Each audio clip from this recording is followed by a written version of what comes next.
If all the rules vanished right now, not gradually, but just poof, gone in an instant, what would you do? Mm. I mean, would you be the person running out to help your neighbor? Maybe sharing that last bit of bread you've tucked away? Or would the first thought be something else entirely? Exactly. Or would that first immediate primal instinct be to secure that bread, maybe grab a shovel or, a knife, knowing that you might have to fight for your survival, Yeah. for your security, for your very existence?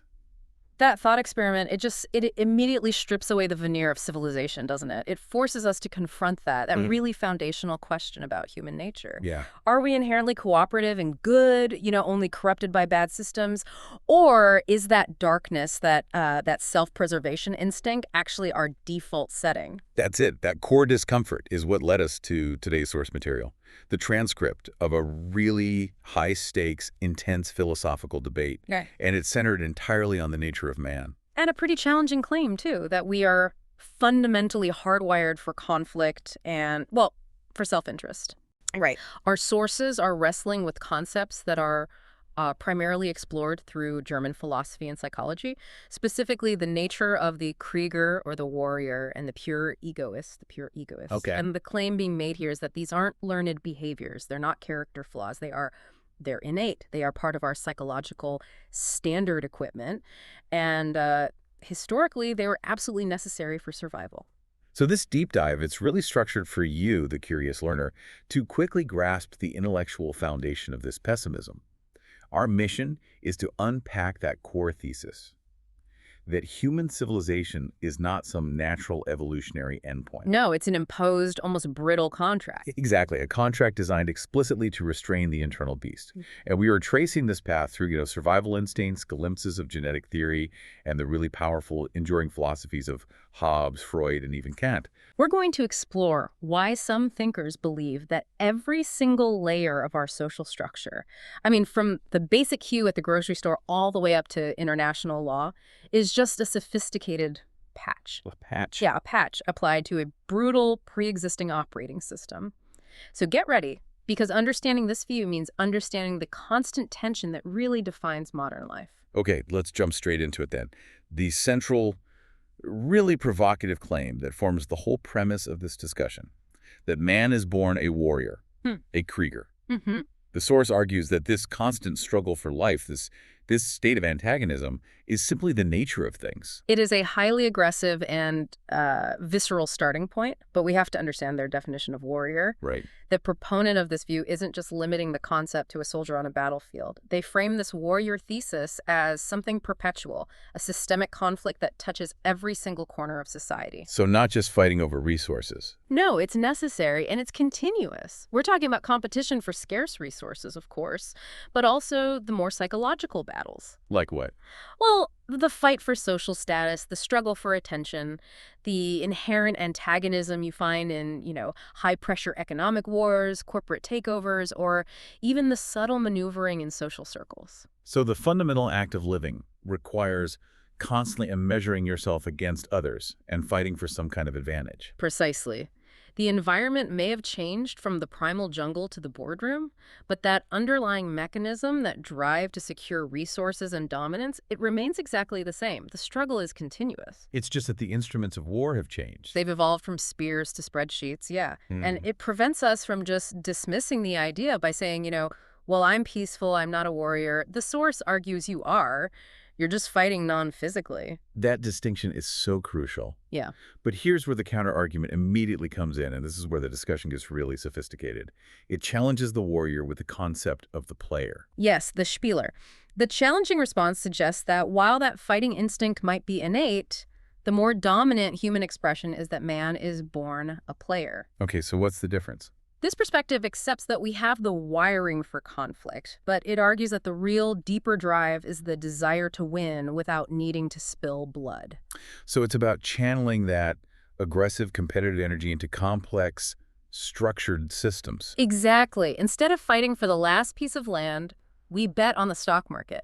Instead of physically fighting for a partner, we engage in the incredibly complicated social and emotional game of love. We want the thrill of victory, the reward of security, but we try to get it through mutually agreed upon rules and structures. And that's the key right there, structures and rules. The player operates within an established framework, a contract, even if it's an implicit one. Right. The source makes a really profound point by asking, why, if we were constantly fighting, would anyone bother engaging in passive activities like watching Netflix? We watch Netflix because we trust that society will keep running, that the power grid won't fail, the water will flow, and that we don't have to spend every single waking moment defending our resources. That trust lets us play the game of entertainment. So cooperation is just the most efficient way to win the game of survival. And this leads to a pretty critical synthesis, that war, in this view, is just a game with harder rules. It's a high-stakes version of poker where the chips are human lives. The player relies entirely on that established framework staying intact. Like the baker analogy they used. Exactly. When you go to buy bread, you're participating in a game of cooperation. The baker plays along by baking, and you play along by paying. The contract is upheld. But the moment that contract breaks, the moment the baker decides to hoard, or you decide that, payment is optional and just steal, the game instantly stops. It becomes a zero-sum, life-or-death conflict, which is, by definition, war. And the conclusion here is pretty unsettling, actually. The warrior is simply the player who can no longer stand the rules of the game. Or, more darkly, the player who decides the current rules no longer serve their self-interest and just reverts to the default setting. So the layers of civilization, the game, are just peeled back. And what's left underneath is that fundamental, immediate impulse of the warrior, the kill or die scenario. The player, in essence, is the socialized, optimized expression of that innate warrior drive. It's seeking victory through complexity rather than brutality. To ground this, the sources bring in a really interesting empirical example. It seems almost perfectly designed to test this interplay between environment and instinct. The Swiss mercenary, the Soldner. It's a fascinating case study. I mean, Switzerland is internationally synonymous with stability, neutrality, democratic order, deep financial services. Oh, wait, peace. Exactly. They haven't been in a major conflict for, 3 or 4 centuries. Yet, historically, the Swiss have been strongly and really disproportionately represented in various mercenary units, the French Foreign Legion, for example. So you have a nation designed for peace, and yet a statistically significant chunk of its population actively seeks out international conflict, danger, professional fighting. And this is where the discussion brings in the gene hypothesis, the idea of the Krieger gene, warrior genes. Okay, that sounds a little deterministic. It is. The hypothesis suggests that these genes, which might code for aggression or risk-taking or a need for adrenaline, are inherited, but they lie dormant. They are parked in the garage, as the source vividly puts it. Waiting for an outlet. Waiting for a ventil, an outlet to seek measurement, combat, extreme stimulation. The argument is that the tranquil, efficient life of a bank worker or a mountain farmer just isn't enough to release that hard-coded adrenaline. The inherent need for conflict has to be satisfied somewhere. That is a very powerful, biologically deterministic theory, that your DNA is literally shouting at you to go find a fight. But, we have to be skeptical here. Isn't calling it a gene just a kind of academic shorthand for unexplained aggressive behavior? It can be, yeah. If we just jump straight to genetics, we miss other explanations. And that's the exact pushback the source material includes. Right. The counter-argument suggests we shouldn't immediately attribute this to deep genetic determinism. Maybe it's not a genetic imperative, but profound Langeville existential boredom. Okay, that makes sense. If there's no real external threat, people will invent one. The source points out that in a highly stable, secure environment, people seek out artificial danger, jumping out of planes, climbing sheer rock faces, extreme sports. So is seeking mercenary combat truly a deep-seated call from some medieval ancestor? Or is it just the product of profound existential boredom in a hyper-stable society where everything is too safe and too predictable? It's the pressure cooker analogy, really. It is. The energy is there, whether it's genetic or psychological, and if the lid is sealed too tightly by societal peace, it has to burst out somewhere. If it's pure boredom, then all we need is a hobby. If it's a genetic call, we need a philosophical explanation for why it exists at all. Which forces us to synthesize the two ideas. If we combine that potential genetic impulse with the environmental factor, we arrive at the conclusion that the warrior is indeed sleeping. The lack of immediate existential threats keeps the instinct dormant. But the impulse remains primary. The sources suggest the DNA occasionally calls out, hey, you were once a hunter, a Jaeger, don't forget. That impulse to hunt, to fight, to conquer, To measure one's capacity for survival against a threat, that is the core default. And the environment, or the rules of the game, simply decides how that impulse gets channeled. Exactly. Into securing a bank promotion, joining the Foreign Legion, or just waiting patiently in line at the baker, the warrior is primary, the player is secondary. And if that warrior instinct truly is primary, we have to talk about where that concept was first really fully articulated in Western thought, because it leads us directly to the bedrock of this entire pessimistic view. If we're going to discuss the innate warrior and the pure egoist, we absolutely have to go back to Thomas Hobbes. He was an English philosopher writing in the 17th century, a time of profound political upheaval and civil war in England. And his philosophy provides the absolute, uncompromising bedrock for this whole pessimistic view of human nature. It really does. Okay, so let's unpack his most famous maxim, the one that summarizes his entire outlook. Homo homini lupus. Man is wolf to man. That phrase just perfectly encapsulates the Hobbesian view of the state of nature. Hobbes argued that without vertrege, without societal contracts, without codified law, and crucially, without a powerful, unified governing state, man exists in a state of nature. And that state is pure war. A war of all against all, a constant state of fear and danger. But what does war of all against all really mean? It doesn't mean we're literally fighting every second of the day, does it? No, not constant battle, but constant readiness for battle. Hobbes clarifies that, just as the nature of weather isn't just the rain itself, but the tendency to rain. The disposition. The disposition, exactly. The nature of war is the acknowledged disposition toward conflict. He suggests that every single time someone takes your job, or cuts you off in traffic, or even looks at you wrongly, the wolf comes out. Even if just for a fraction of a second. Exactly. That instinct to dominate, to protect, to assert, it's there, lurking just beneath that thin veneer of politeness. And the connection back to our Soldner example is immediate. The mercenary, the professional boxer, the extreme adventurer. They're people who, when the peace of the state fails them, or when they consciously reject its stability, they revert immediately to that natural state. They're seeking the bite. They're looking for that immediate visceral conflict that Hobbes argued was inevitable without constraints. And that contrast with the player perspective we just talked about is where Hobbes is so uncompromising. For Hobbes, the natural state is not a game. It is not a spiel. It's not about winning a wager or scoring points. It is utterly existential and zero-sum. To disturb, kill, or die. No rules. There are no rules in the jungle, only necessity and raw self-preservation. And even if you try to soften the image, right? Maybe by calling the warrior a hunter, a Jaeger, to make him sound more noble or strategic. Hobbes would just argue that this is the warrior in a more decent outfit. He's still killing. The hunter might track deer instead of men, but the core drive hunger, fear, and that uncompromising need to secure survival and future comfort, it remains identical. And this translates perfectly to modern life. We might not be hunting wolves, but we are aggressively hunting likes, or chasing promotions, or relentlessly climbing the corporate ladder. It's the same deeply embedded instinct for dominance and acquisition. The only difference is that the mechanism for securing advantage is now intellectual or economic, but the primal instinct screaming Angriff attack is still driving the effort. This inherent drive brings us to the core of his entire ethical framework. Egoism. If the warrior is the how, the egoist is the uncompromising why. Yes. Hobbesian egoism is radical. Man is egoistisch durch, selfish through and through. It's a truly bleak, almost terrifying view because it just completely removes altruism as a primary motivator. The idea is that if you removed all social sanctions, all observation, the stronger person would absolutely steal your last piece of bread. And they'd do it knowing that you would do the exact same thing to them if the roles were reversed and you had the temporary advantage. It's purely transactional.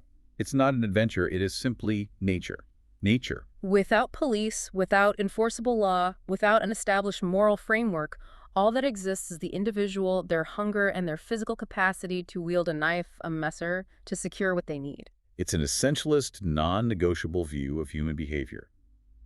He saw people as fundamentally mechanical, driven by fear and the constant need to avoid pain and seek pleasure. And this leads to Hobbes's famous conclusion regarding the role of the state.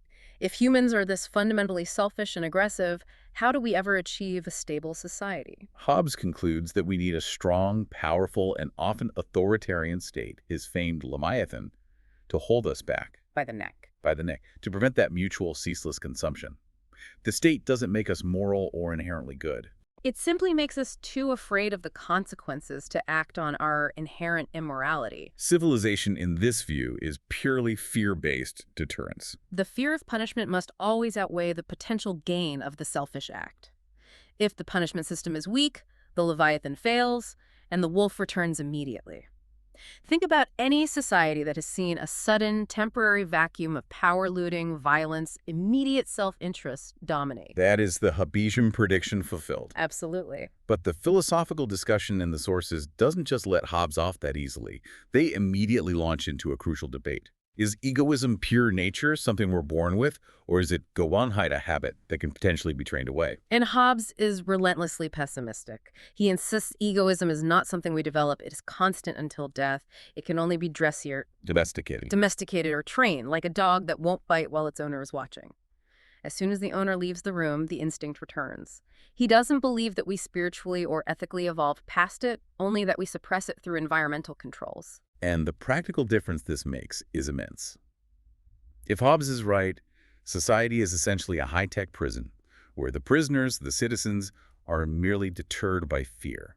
Right. If egoism is pure, constant nature, then true selfless altruism doesn't exist. It's always self-interest in disguise, maybe seeking social approval or that feeling of moral superiority. That's the dark heart of it. But the optimistic counterargument suggests that while we are born with egoism, we are also born with will or intent, the capacity to train it away or at least control it significantly. So this is where the human element of conscious decision-making comes into the equation. Yes, the conscious decision to overcome a natural impulse. Like consciously training away an addiction.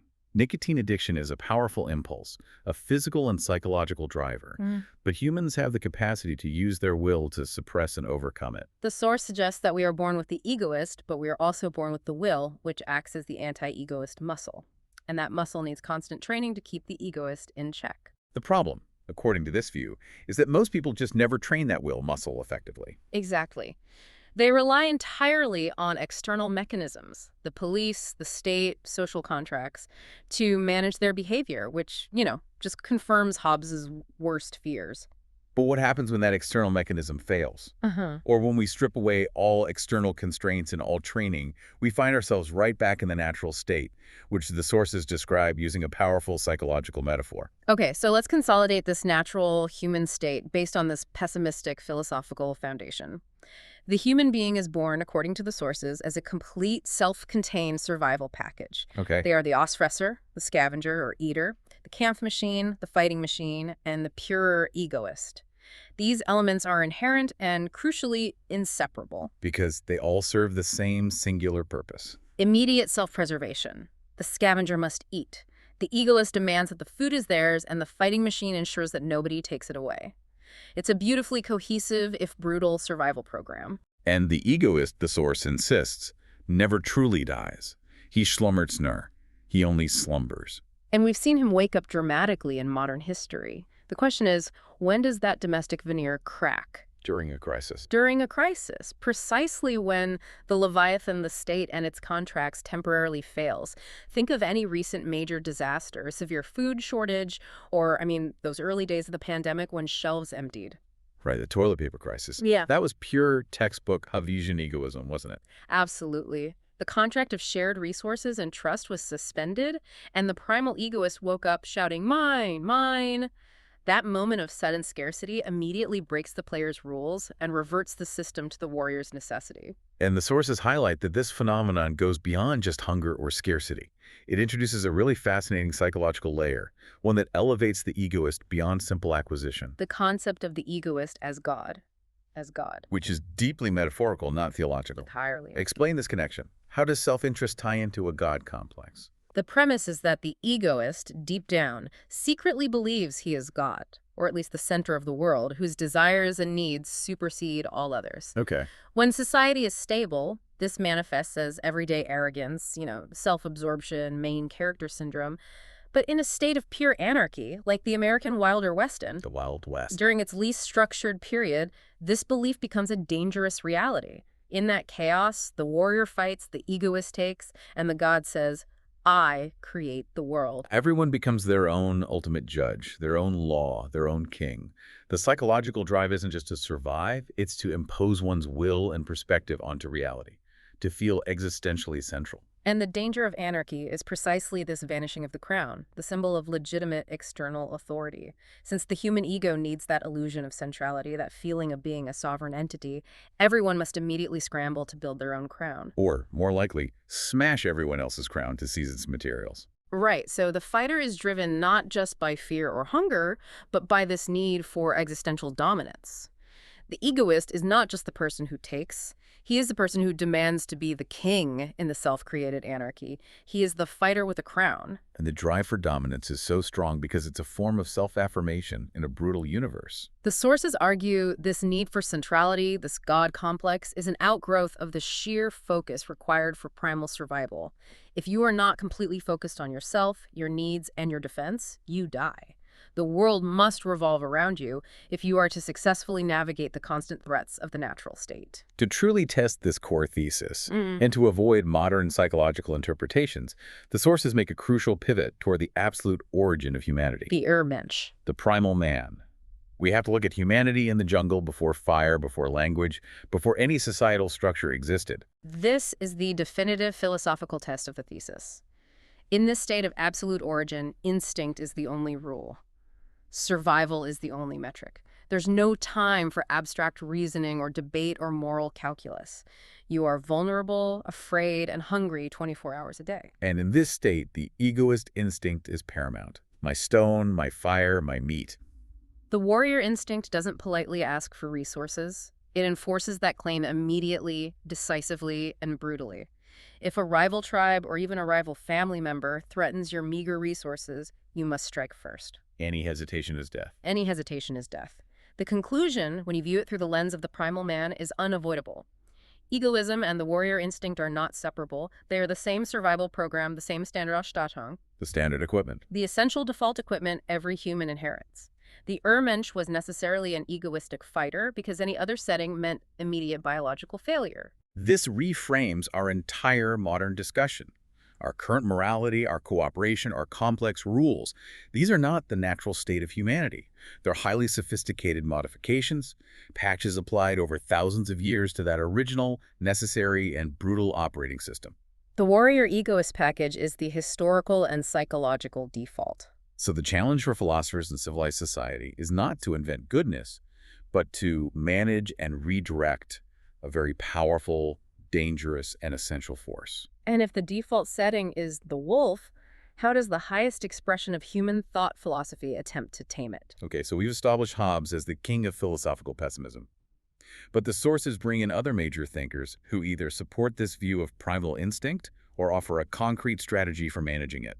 Let's start with Machiavelli and Freud. Right, they both reinforce the necessity of recognizing our dark innate nature. Machiavelli, like Hobbes, saw humanity as fundamentally suspicious, short-sighted, and entirely self-serving. So he would agree with the egoist part. Completely. He argued that man is always seeking advantage, and that without the threat of a powerful ruler, he would betray anyone to win a temporary gain. Machiavelli's philosophy is pragmatic. A ruler has to understand that his subjects are opportunistic and often deceitful, and must rule based on that brutal reality. The warrior is always looking for the weak point. Always seeking the weak point in the defense to exploit it for personal gain. Okay, so if Machiavelli provides the political necessity for control, Freud provides the deep psychological rationale, the death drive. The death drive. It's one of Freud's most controversial and darkest theories. It's essentially an innate primary impulse towards self-destruction, which then manifests externally as aggression. How does that work? Freud argued that there is this energy within us that seeks release through destruction and a return to an inorganic, tension-free state. This explains both the personal drive towards self-harm and the external drive toward war and egoism. We feel ourselves most strongly when this aggressive energy is released and acted upon. So we have this profound, constant source of internal aggression, this energy that needs an outlet, a ventil. If we can't channel it, it turns outward into war and societal conflict. Or inward into neurotic behavior and depression. But Freud offers a crucial, though difficult path for taming it, which he called sublimation. Sublimation. This is the process of channeling that instinctual, aggressive energy into socially constructive activities. If we can't bite flesh, We bite life.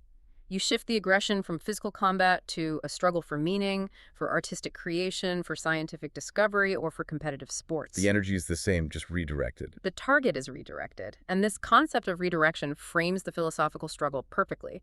First, you have to recognize the innate aggression, and second, you find a highly constructive, efficient way to redirect it. However, the source material then introduces the ultimate philosophical opponent to this instinctual view, one who relies entirely on reason, Immanuel Kant. Yes, Kant stands diametrically opposed to Hobbes. He believes that Vernunft, or reason, is the only possible way to tame egoism. So he doesn't think the warrior is innate. No, Kant argues that the warrior is not born, he is formed. He is made by poverty, by fear, by a society that forces people to fight for survival. For Kant, true moral behavior is based on the categorical imperative acting only on maxims that you could rationally wish to become universal law. My freedom ends where yours begins. Precisely. Reason dictates a fundamental moral law. Individual freedom ends precisely where another person's begins. This sounds wonderful. A truly civilized man governed by logic, not fear. But the sources immediately deliver a severe critique, specifically by failing Kant on the primal man test we just discussed. Right. I mean, Kant lived a life of rigorous predictability and security in Königsberg. He had laws, he had food, and he had a sophisticated society that handled his basic survival needs. He never faced the absolute, immediate existential threat of the jungle. And this is the flaw in pure reason in this context. If you are sitting in the dark before fire and you hear a lion snort nearby, reason is completely useless. A reasoned approach might be, the lion is hungry, and I should logically offer it my leg as a necessary sacrifice for the greater good of the tribe. But that is useless. The only necessary tool is instinct. I strike first, or I run fastest. So Kantian morality is an update. A sophisticated Nachrüstung and aftermarket fitting that arrived thousands of years too late. It only functions when basic survival is guaranteed and the instinctual warrior is well-fed and safely asleep. In the jungle, the Kantian philosopher dies instantly. Instantly. So the egoist warrior is primary and moral philosophy is secondary, a luxury. This brings us to the crucial question. If humans are fundamentally egoistic, why would the wolf ever agree to cooperate in the first place? And the source material argues the wolf learns to cooperate not out of morality, But out of brutal efficiency. efficiency. Exactly. This is the elegant, pragmatic realization that drives early civilization. The Mensch didn't wake up one day and say, I feel empathy for my neighbor. They realized, my fire is small and cold, but two fires are warmer than one. Or, if we hunt together, we increase our chances of survival and can age longer. So egoism doesn't vanish, it transforms. It recognizes that collaboration serves the ultimate goal of individual survival and longevity more effectively than isolation. Egoism turns into team Fähigkeit, team spirit, only when collaboration is the most efficient survival strategy. The fundamental self-interest remains, but the methodology changes. Absolutely. The wolf doesn't eliminate all rivals. He becomes the leader of the pack. He secures his own survival and dominance by organizing the group, leveraging the combined strength, rather than being left alone and vulnerable after exhausting himself fighting everyone else. So the goal is not to defeat nature, but to Lincoln. To steer or direct that powerful instinct like a wild, powerful horse you learn to ride. This idea of steering or directing brings us to the most complex and I think ultimately hopeful aspect of the discussion. The possibility of controlling the egoist side, training it down from 100% to maybe a managed functional 30%. That reduction is not innate. It is hartverdientes. It's hard-earned. It requires constant, conscious effort. The sources make it clear that the goal is not to become a chaff, a sheep, a passive, defenseless victim of nature or of other untamed egoists. But to remain a wolf? To remain a wolf who consciously chooses when to bite and for what higher purpose.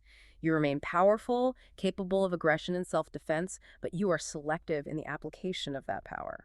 The 30% egoist is the part that says, I am important, my needs matter, and I will maintain my integrity. And the 70% training is the will that says, I don't need to destroy you to confirm my own existence. And this links to a profound idea of spiritual renewal, a kind of Wiedergeburt or rebirth, but without relying on traditional religious concepts. Right. The meaning of life, according to this perspective, might be the Standage of Verbesserung der Erkenntnis, the constant improvement of insight and knowledge over generations. So every generation that manages to bite less, that manages to solve its problems through complex cooperation rather than immediate violence, isn't a moral miracle. No, it's the nature of evolution based on acquired knowledge and efficiency. It's the practical application of Kant's ideal, but achieved through the Freudian process of taming the death drive. It's spiritual rebirth without needing heaven, just fewer teeth. And the sources conclude that the greatest fight, the most important conflict, is not against others, but against the self, against that 100% default egoist within. And in a true paradox, the ultimate human victory is when you lose, when you consciously and willingly allow the other person to win sometimes, proving you are acting out of choice, out of will, not out of instinctual necessity. That is the true mastery of the wolf. That's it. And that remaining 30% egoism, the source argues, must be focused on things of genuine meaning, rather than just necessity. You fight for truth, or for justice, or for the well-being of your pack, distinguishing between the primal need for meat and the higher-order need for purpose. Hashtag, and outro. So let's try to synthesize the massive scope of what we've unpacked in this deep dive. The core conclusion, supported by that primal test of the Urmensch and reinforced by Hobbes and Freud, is pretty sobering. It is. The human being comes not as a clean slate or an angel, but as a wolf. Egoism and the capacity for fighting are standard equipment.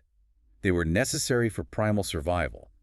Every aspect of higher human endeavor, philosophy, civilization, morality, team spirit. It's all just Krypto. It's aftermarket fitting or retrofitting applied to that fundamental, brutal, necessary core. The egoist was necessary for the individual to live long enough to reproduce. The warrior was necessary to enforce the egoist's claim to resources. The proponent's argument really leaves us with the conviction that the Urmensch was an egoistic fighter. Because anything else meant immediate, unnecessary death. Right. And your ultimate achievement as a civilized person is not the defeat of nature, which is impossible, but the mastery of it. Taming that wolf instinct, reducing the oppression to a controlled 30%, is not the abandonment of our nature, but the highest possible form of its intelligent direction and application. We remain wolves, highly capable, but we choose when and for what we bite. Which leaves us with a final provocative thought for you to chew on today, tying this ancient philosophy right to your daily life. Hobbes was right that contracts and laws keep you alive and functioning in society, but they do not change your nature. You remain a wolf underneath. The ultimate human victory isn't suppressing the wolf entirely, but learning to talk to him, to understand his needs and redirect his energy. So what is your remaining 30% egoism fighting for now? Necessity or meaning? Think about that the next time you feel an instinctual urge to fight for advantage, whether it's for the last parking spot or the last word in a meeting. What is the bite serving?